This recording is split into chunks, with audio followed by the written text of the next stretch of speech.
Hi, my name is Tom Neville, and I'm a technology manager for power electronics at Rohde & Schwarz. And today we're going to be discussing the half bridge in gate driver measurements and proper techniques when making measurements on these circuits. The half bridge is a commonly used topology across nearly every application in power electronics. The power requirements for the half bridge fit nicely with the goals of every power electronic device and system, which is to convert electrical energy efficiently, increase performance, reduce size and cost, and operate in a broad range of environmental conditions. On modern designs, the benefits of the half bridge can only be realized when the half bridge circuit, the gate drive circuit, and layout are all properly designed and optimized. In order to tune and optimize the circuit, it is critical to use proper measurement tools and techniques. This webinar will identify the most important half-bridge measurements and will offer testing methods and principles to help the designer test with greater accuracy, consistency, and reliability. Power applications will deploy different devices such as silicon MOSFETs, IGBTs, and silicon carbide MOSFETs depending on the requirements for power levels, drive methods, and operating modes. IGBTs carry a large amount of current with a low saturation voltage resulting in low conduction losses. MOSFETs also have low conduction losses which varies based on their drain to source on resistance, or RDS on. Because IGBTs carry higher current, they are used in higher power applications while MOSFETs are used in high frequency applications where high efficiency is really the key. Silicon carbide MOSFETs, while similar to silicon MOSFETs, have properties that allow them to operate at the same high power levels as IGBTs while still being able to switch at high frequencies. These properties translate into system benefits including higher power density, higher efficiency, and lower power dissipation. Optimizing the system for performance and efficiency means getting the driver and timing as close to ideal as possible. Part of the challenge to these performance gains is increasing the switching frequency.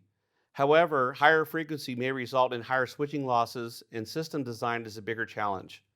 In addition to the challenge of tuning the system, higher frequency will also likely result in more ringing, noise, and radiated emissions. Timing mismatches should be well understood, not only for increasing system performance and reducing losses, but timing failures can also lead to unfavorable events such as shoot-through. Higher frequency can also lead to negative EMI conditions. A primary industry concern for silicon carbide adoption is if it can demonstrate that it is not excessively noisy compared to silicon, and the need to demonstrate that EMI is not a limiting factor. Thus, it's critical to contain and visualize the effects of high DVDT and DIDT. And in general, most labs don't have good solutions for testing these radiated emissions, so they simply don't test for it. Additionally, it's important to characterize and understand the effects of parasitic elements and their impacts on performance, specifically device turn-on and turn-off penalties, slower performance, increased ringing noise, and EMI. It's important to characterize overshoot versus EMI performance versus losses.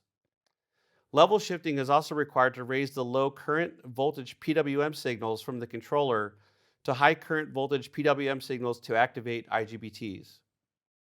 For the gate voltage, we want to ensure we don't violate the absolute maximum of the gate and ensure there is no ringing, or at least make sure it's well understood.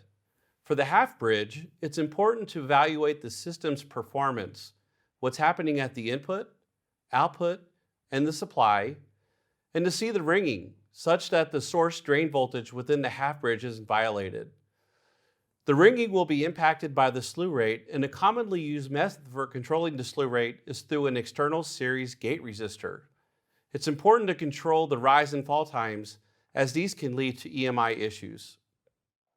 It's also important to properly evaluate the gate current, as it is a strength metric that determines how fast you're allowed to turn the gate on and off. Propagation delay is an important timing metric, and of particular importance is understanding the delay skew, which is difference of edges between two different channels reacting to the same input and the same operating conditions. This is important due to the timing needing to be well defined between parts or between two channels of the same part. Mismatches between parts and our poor timing can lead to shoot-through in the half bridge if the timing is too far off. Another metric is pulse width distortion, which is not the same as skew. Pulse width distortion is the difference between the rising and falling edge delays, and it can cause duty cycle variation within a given drive. A lot of times, pulse width distortion will show up on datasheets because it's easier to report. One description of skew, which I think helps understand it, is it's a variance that acts like jitter. It's also important to ensure the system is robust against noise. There are many sources of noise, including CMTI, input glitches, and RF noise in and out of the system. When possible, evaluating radiated emissions is important. Testing accomplished through proper EMI compliance testing, which will be discussed in this presentation. Accurate power measurements depend on the measurement system's performance, voltage, and current dynamic ranges, common mode rejection, connectivity, and temperature capabilities. Despite ever-increasing power design requirements, advancements in test and measurement have been minimal at best. And in some cases, this has forced designers to make custom measurement solutions or simply do without making the measurement. Tuning and optimizing the circuit requires sound measurement techniques and proper probe selection. Otherwise, designers could fall into measurement traps, which may inadvertently cause them to mistune their design. When characterizing the critical transitions in the design, users turn to a high voltage differential probe to measure the floating or high side signals, such as the high side VGS and high side VDS, the passive probe that ship with their scope for ground reference measurements, such as the low side gate, and most likely a high voltage single-ended probe for the switch node. Many times, it is the probe which has been the limiting factor in making accurate measurements. We will discuss the specifications for each of these probe types, including limitations and techniques to avoid user traps. Oscilloscopes ship standard with a set of passive probes. An oscilloscope with a standard passive probe is capable of making most of the measurements required in the half-bridge system, as long as sound measurement principles are used. When using a single-ended or ground reference passive probe, it's important to understand these probes have varying performance characteristics, voltage ranges, input impedances, and grounding solutions. A passive probe is convenient because it ships with a long ground lead, usually around 6 inches, which allows connecting to a single ground connection and probing a wide range of test points. While convenient, it's critical to understand a probe's rise time versus bandwidth, input capacitance, and ground lead inductance. Because you're connecting to ground, it's important to be aware of ground loops and learning to avoid them. A ground loop results when 2 or more separate ground paths are tied together, resulting in a loop of conductor. The current circulating in the loop develops a voltage across any impedance within the loop. Thus, ground occurs when connecting the ground lead of the probe to the ground in the device under test. In this case, the ground potential of the oscilloscope's input B and C connector is not the same as the ground in the circuit being measured. Adding an additional ground path can lead to changes in the circuit's behavior. When most people think about the measurement system's performance, they tend to look at a system's bandwidth. However, bandwidth is a frequency domain specification that defines the frequency at which the peak-to-peak amplitude of a sine wave is down 30%. Most likely, you're not interested in measuring sine waves. Most of the half-bridge measurements of interest are time domain measurements, and the measurement system specification which defines this is the rise time capability. While a rise time value can be calculated from the bandwidth, this calculation can be misleading. The only way to reliably understand the rise and fall time response of a measurement system is to measure it with a step signal that is much faster than the system to characterize it. Rohde and Schwartz uses this methodology for defining the rise time value for its products. A measurement system with insufficient rise time will have step response aberrations as shown in this example. The question then becomes, are those aberrations caused by the probe or the half-bridge? Also, measurement vendors will also peak a probe's response to improve the performance, causing overshoot and affecting the settling time. Passive probes typically include multiple grounding options. A long ground lead, usually around 6 inches, is most commonly used because you can make measurements within a 6-inch radius. While convenient, this long ground lead trades off performance and ultimately measurement uncertainty. Let's consider the possible problems that can arise from improper grounding. A passive probe can be modeled as a simple RLC circuit, and ringing at a certain frequency can be calculated and observed. It's important to understand if this ringing is from the probe or if it's due to possible EMI problems. The ring frequency is a function of the probe's ground lead and the probe's input capacitance. The probe's ground lead inductance combined with the tip capacitance and signal source capacitance forms a resonant circuit that causes ringing. A longer ground lead has more inductance and will cause the measurement to ring at a lower frequency. Some suggestions for changing the ground connection are included in the Rohde & Schwarz RTZA1 accessory set for passive probes. It includes spare spring-loaded tips, rigid tips, ground contact springs, and ground leads. Another option is the probe tip to SMA connector. If you lose your ground spring or if one isn't available, it's easy to make one using 20-gauge copper wire. You just wrap it around the probe barrel and leave wire for the measurement connection. While less convenient, using a ground spring will significantly reduce aberrations from the signal of interest. Additionally, a long ground lead can act like an antenna for noise. The long ground lead can induce hundreds of millivolts of noise, and even more as the supply voltage is increased, and in the presence of electromagnetic interference or other fast-changing signals. When evaluating gate driver performance in a half-bridge design, most people measure at the low side and ignore the high side measurement, mostly because measuring at the low side is possible because it's ground referenced and not floating, which may introduce common mode issues. When you're measuring the low side gate driver, you're looking to ensure the design is meeting specifications and if it has the characteristic waveform shape. This characteristic shape can be established using simulation. Anticipating the waveform is important to compare measured versus desired results. In general, there are three characteristic regions of the turn-on waveform that are of interest. The first is the CGS charge time. This is followed by the Miller plateau, which is the time required to change the gate drain Miller capacitance and is VDS dependent. This charge time increases as VDS increases. Once the channel is in conduction, the gate will charge to its final value. Referring back to our discussion on bandwidth and proper grounding, let's evaluate the low side gate driver's rising edge using long and short grounding techniques. Comparing the different ground accessories, the question is the noise real? Inevitably, some of the noise and ringing are real. However, as you can see in these screenshots, most of this is just measurement error. As mentioned previously, the long ground lead induces noise and ringing at a lower frequency. Swapping out the long ground with the short ground spring reduces the error-induced noise and will minimize the ringing. An alternative solution is to use a high-performance, high-voltage differential probe to minimize these effects because it has good shielding, low inductance, and high common mode rejection. Measuring non-ground reference signals, especially at the high side, can be problematic given the switch node transitioning rapidly between the supply voltage and ground. Measurements are made relative to the switch node, and this common mode signal can interfere with the ability to measure accurately. Because the high side gate is referenced to the switch node and not ground, these measurements require a differential probe. While a differential probe is the best choice for getting the difference between 2 points, it is important to understand potential limitations due to a probe's peaked step response, probe noise, common mode rejection ratio, and effects caused by the probe's long input leads. These limitations are even more pronounced when testing on power devices with fast switching rates and even nominal common mode voltage.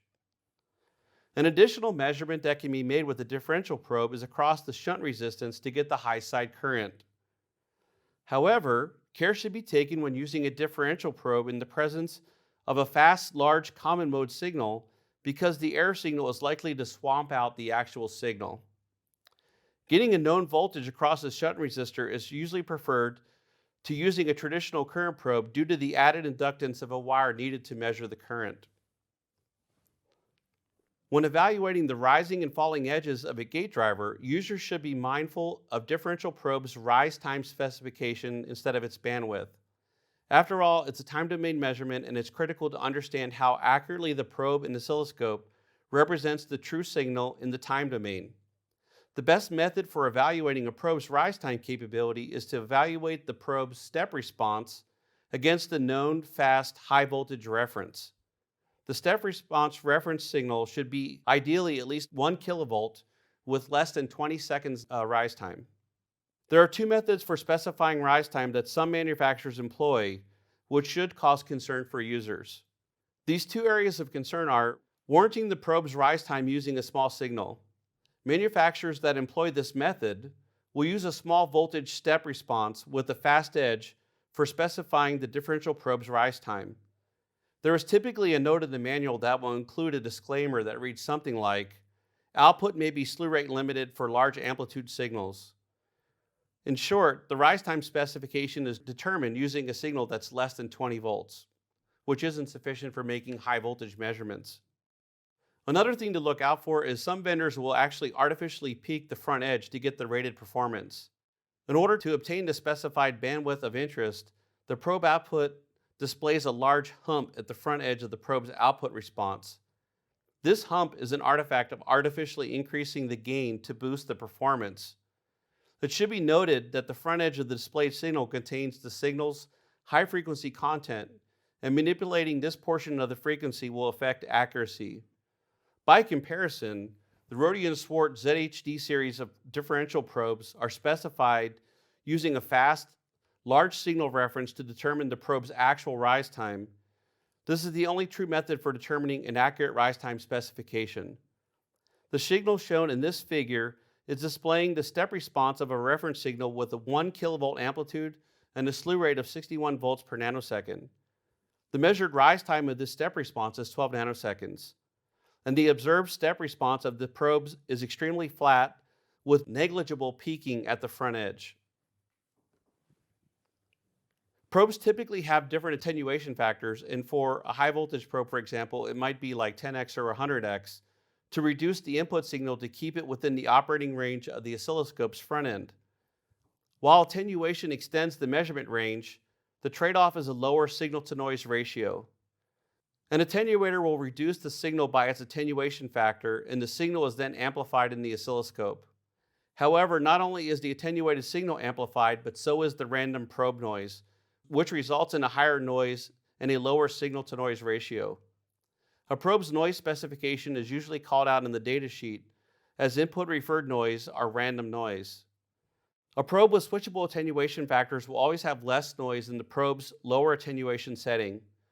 When using a Rohde & Schwarz ZHD series probe, you always want to select the lower attenuation range if the signal of interest falls within the dynamic range of that setting. It's especially important to consider a probe's noise specification when measuring small signals in the presence of large common mode voltage, such as when you're measuring the high side gate driver. Common mode rejection ratio specifies the differential probe's ability to reject any signal that is common to both test points in a differential measurement. A perfect differential probe would have infinite common mode rejection across frequencies. However, traditional differential probes are fundamentally limited because it's impossible to perfectly match the inputs. The signal that is common to both the non-inverting input A and the inverting input B is referred to as the common mode signal. An ideal difference amplifier would reject 100% of the common mode signal. So using this example, if the common mode input is 1,000 volts, a perfect common mode rejection would be 1,000 minus 1,000 or 0 volts of common mode error. A differential probe's common mode rejection ratio specification is frequency dependent, and most differential probes have a common mode rejection value of 80 dB or higher at DC and low frequencies, where tuning the components accurately is more likely. At higher frequencies, however, the mismatches in the probe become increasingly harder to control, and the common mode rejection ratio specification will degrade. Consider the common mode rejection ratio versus frequency plot of a Rohde & Schwarz ZHD series of differential probes. As shown in the plot, these probes have a high common mode rejection ratio capability across bandwidth, as represented by the shaded blue area. These probes have a usable common mode rejection specification for accurately measuring the high side gate driver on most silicon MOSFETs and IGBTs, and even on some silicon carbide designs. A probe's manual typically includes a common mode rejection ratio plot versus frequency. In this example, we will calculate the common mode error for each of the device types using a traditional high voltage differential probe. So for example, an IGBT may have a switching frequency of 20 kilohertz or less, but the rise time will always be much faster. An average rise time value from the datasheets from several vendors is around 100 nanoseconds. The calculated bandwidth from 100 nanoseconds is roughly 3.5 megahertz if you use the 0.35 divided by rise time rule. It should be noted that some types of filtering equations may use values such as 0.4, but 0.35 is typically most commonly used. So from the CMRR plot, 3.5 megahertz aligns with the plot at around 57 dB of common mode rejection. Converting this value to a ratio, it's around 708 to 1. So assuming an IGBT with 1200 volts, the common mode error can be calculated as 1200 divided by 708, or 1.69 volts. So if you have a gate voltage of 20 volts, you'd have 8% measurement error. 8% would likely still provide valuable information regarding device parameters and timing characteristics. The gate current or drive strength determines how fast the device's input capacitors charge and discharge. As the gate current increases, the time to charge decreases, so you don't want the current to be too small so you don't have the losses increase. The gate driver current may be measured using a clamp-on current probe. However, this kind of current probe for this measurement can have significant drawbacks. First, a current probe requires a piece of wire to be soldered into the circuit. Adding this measurement loop will introduce additional inductance, altering the circuit's behavior. Also, current probes with sufficient bandwidth to measure faster switching devices typically have lower dynamic range. A current probe with sufficient dynamic range will most likely lack the required bandwidth. So when you're trying to measure the current, especially on the high side, many designers turn to a sense resistor instead of a current probe because the inductance from the wire loop often perturbs the circuit. Often there's already a resistor in the design in series between the gate driver and the gate. To minimize the insertion impedance in the circuit under test, the resistance of the sense resistor is kept very small, which means that the voltage drop across the sense resistor will also be very small. The current is a calculated value by taking the measured value of the voltage drop across the sense resistor and dividing it by the known resistance. The primary challenge of using a sense resistor at the high side is measuring up to hundreds of millivolts of differential voltage across the resistor riding on top of the hundreds or even thousands of volts of common mode voltage. Getting the differential voltage out of the noise at DC and low frequencies is typically possible with the differential probe. However, the limitations of the sense resistor measurements becomes more evident on the high side at higher frequencies where the probe loading starts to become more dominant on the circuit under test, and the common mode rejection ratio of the measurement system starts to decrease to a point where you can no longer determine what's the real signal across the sense resistor and what's the common mode error. Dead time is a critical timing metric in switch mode power converters, inverters, and motor drives. Dead time is the period where neither transition is being switched. Maintaining a proper dead time avoids simultaneous conduction of switchers in a half bridge. Factors affecting the dead time are pulse width distortion, propagation delay, and rise and fall times. In power systems, it's critical to maintain a minimum dead time in order to improve converter efficiency. During the dead time, current flows back through the IGBT or MOSFET body diode. Because the body diode has a much larger voltage drop than the device itself, this increases the conduction losses. The longer the dead time, the higher the losses. Therefore, it's critical to be able to accurately measure and characterize the dead time. If the drivers have tight part-to-part propagation delay matching, you can decrease the dead time without having to sacrifice efficiency or worry about safety. The preferred test method to measure the switching parameters of a MOSFET or IGBT is the double pulse test method. By looking at turn on, turn off, and reverse recovery parameters, engineers can thoroughly evaluate the dynamic behavior of power devices under a range of conditions, whether to optimize devices or confirm the actual value or deviation of power devices and modules.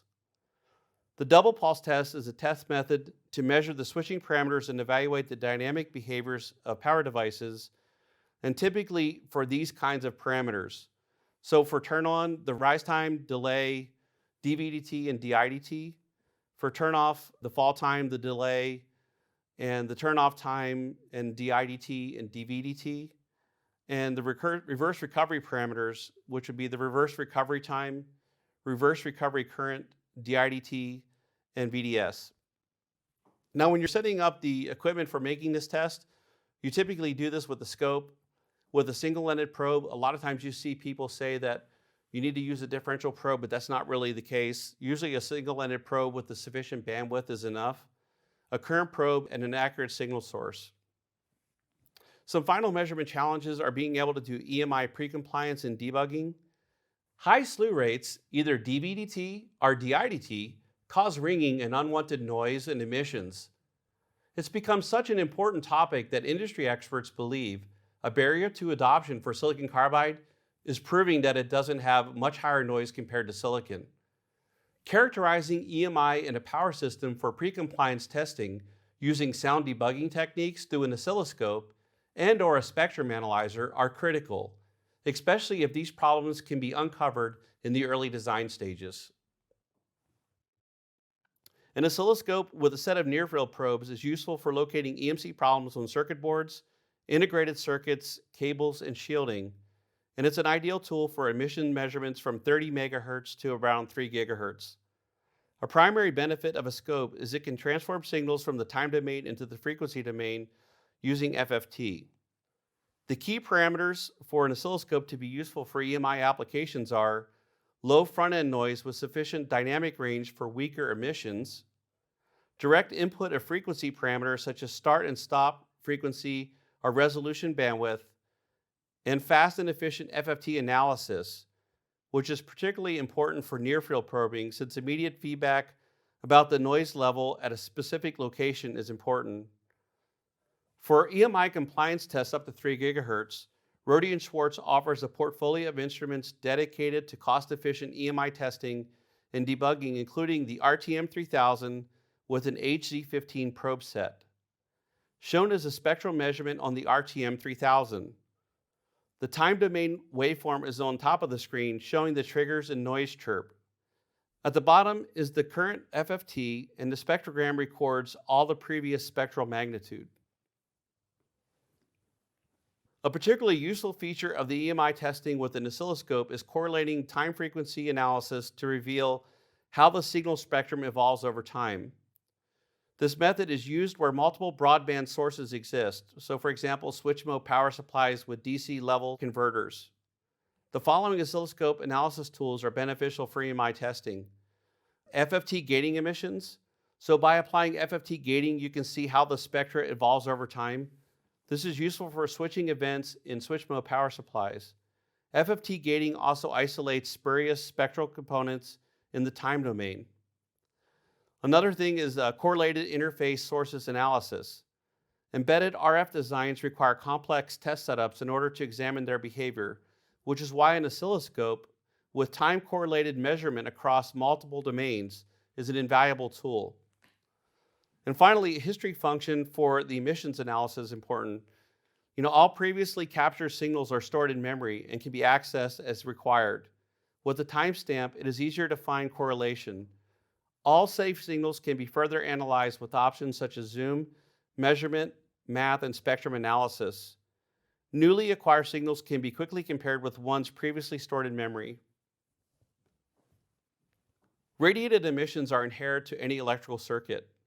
A spectrum analyzer is an excellent tool for designers to measure the electromagnetic field strength of unintentional emissions generated by your products. A standard requirement for power quality includes testing for harmonics. Unwanted harmonics increase the heat generated in the electrical system, leading to losses, greater costs, as well as reduced performance of the system itself. Limiting the harmonics is an important task. For debugging and locating emission sources using a spectrum analyzer, Rohde & Schwarz offers the FPC1000 and FPC1500 spectrum analyzers, which offer outstanding performance. Together with the HZ17 near-field probe set, this is an excellent tool used for locating the source in EMI debugging. The Rohde & Schwarz HZ16 preamplifier improves measurement sensitivity up to 3 gigahertz with approximately 20 dB gain and a noise figure of 4.5 dB. Thank you for attending today's webinar on half-bridge and gate drive measurements and how to use proper measurement techniques when making these measurements. If you need additional information, you can find it on the Rohde & Schwarz website.